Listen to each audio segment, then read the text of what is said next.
Hello everyone. So again, for the sake of copyright, I will be showing gameplay instead of showing clips from the show so I don't have any risk of getting a strike. Please like and subscribe or support me on Patreon. I would love to do this full time if possible. Also, before I get into it, this is a spoiler warning as I will be talking about a lot of different moments from the show.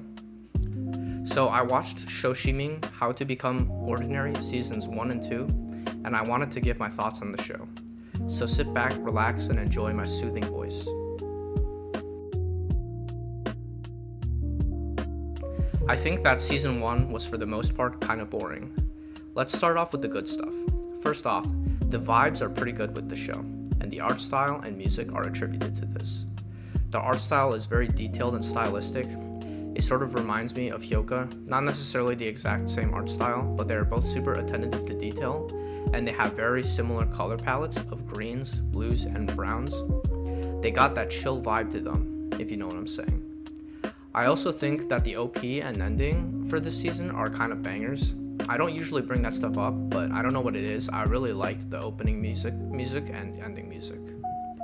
Unfortunately though, this show does stumble on some of the more important areas. Kind of like my life, you know what I'm saying? I don't like that pacing of the season that much. The first 7 episodes are pretty boring, mostly about the main characters, Yuki Osanai and Jogoro Kobato, trying to live ordinary lives. There's a lot of little adventures they go on, mostly self-contained, and they are all small mysteries that are pointless and have no meaning to them.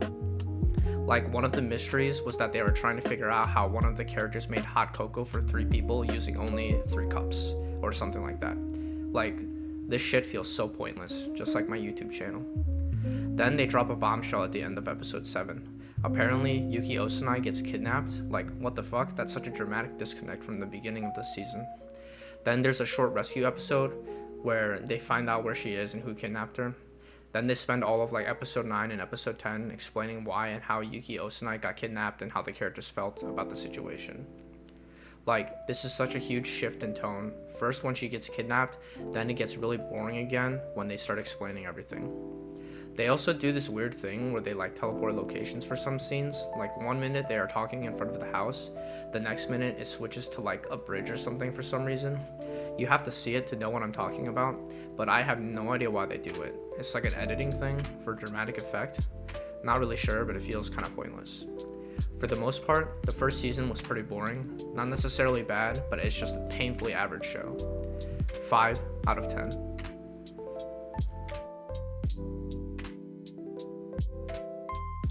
Season 2, in my opinion, was a major improvement, unlike my love life. The stakes felt higher, and the show made you feel more anticipation for each arc. You actually were wondering what's going to happen. The first arc is related to an arsonist that appears, and Yuki's new boyfriend is trying to figure out and catch the arsonist. Not at first, but that becomes his goal eventually. The first arc is centered around her new boyfriend and the newspaper club, as you follow his thought process trying to figure out the arsonist. Meanwhile, Jogoro also gets interested in the arsonist when he suspects something with Yuki, so he decides to start his own investigation. There is also a bunch of useless stuff with his new girlfriend, but I will get into that later.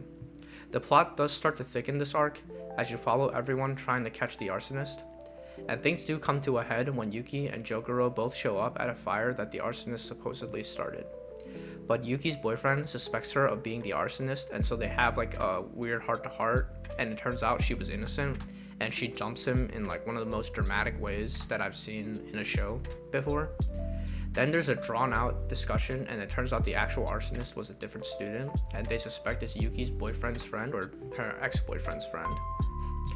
And here we get to one of the things that bothered me this season, the addition of Yuki's new boyfriend and Jogoro's new girlfriend.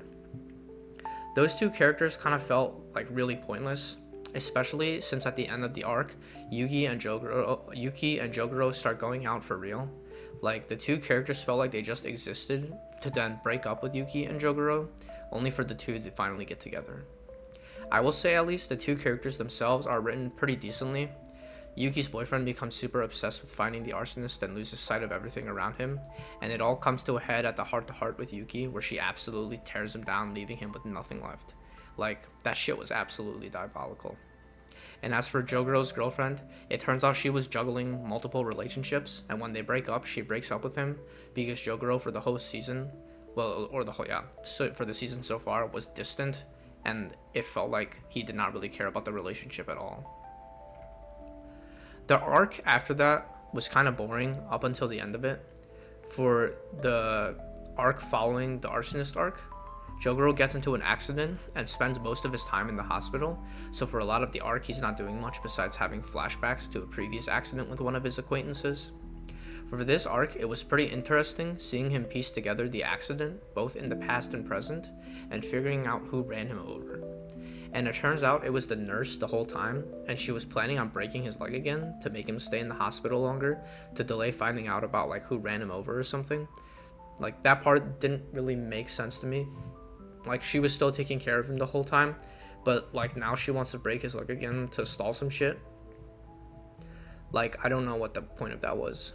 But it does lead to the most intense scene of the season, them getting chased by a psycho nurse with a hammer to the rooftop, and it turns out she was related to the accident that happened in the past with the old acquaintance. Shit goes down on the roof, but in the end, the nurse's boyfriend brother shows up, and everything gets resolved peacefully in the end.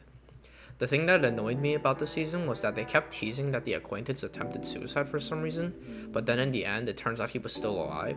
Maybe not in the best shape as he had a cane, but it turns out he is indeed alive.